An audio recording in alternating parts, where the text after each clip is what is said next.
Hey everyone, it's Austin from Park Buff. Today we're in Muscle Shoals, Alabama for the Muscle Shoals National Heritage Area. Now, there are 62 National Heritage Areas throughout the United States, but they are not part of the National Park Service. However, the National Park Service plays an advisory role. I personally believe they deserve as much attention as the other National Park Service sites. So today we're going to talk about Muscle Shoals. In northwest Alabama, the Tennessee River bends through rolling hills and red clay, a place the Cherokee once called the Singing River.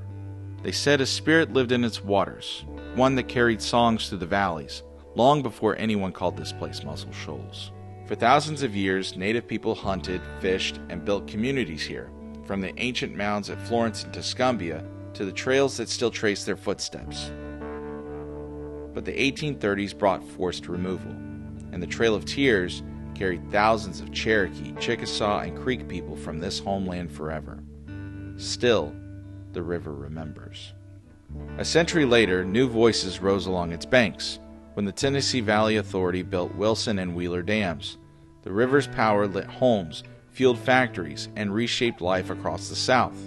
Families found work, cities found purpose, and the Shoals became a symbol of progress rising from the water. Here, too, compassion found its voice. In nearby Tuscumbia, a little girl named Helen Keller was born in 1880.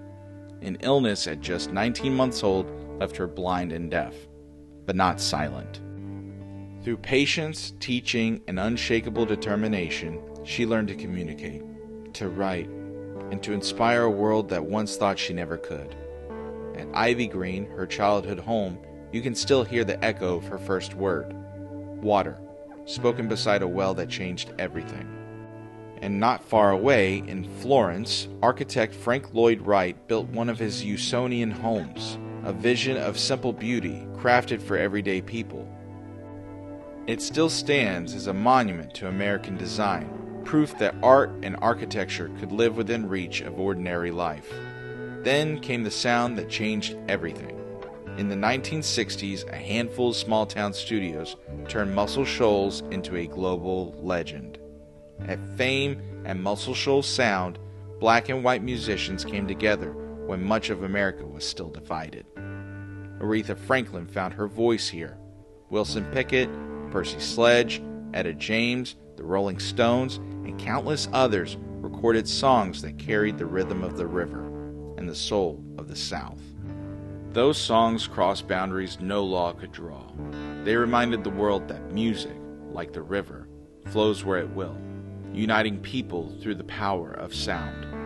Today, Muscle Shoals National Heritage Area preserves that harmony of cultures, ideas, and histories. You can walk the Natchez Trace Parkway, where traders and travelers once crossed these hills. Step inside the quiet rooms where Aretha sang, or the home where Helen learned to speak. Each story, each note, each stone, part of a chorus that still sings through the Shoals. Because what happened here wasn't just music history, or industry, or innovation. It was, and still is, the sound of America finding its voice. A reminder that from struggle comes strength, from division comes unity, and from this river, still singing after all these years, comes the rhythm of who we are.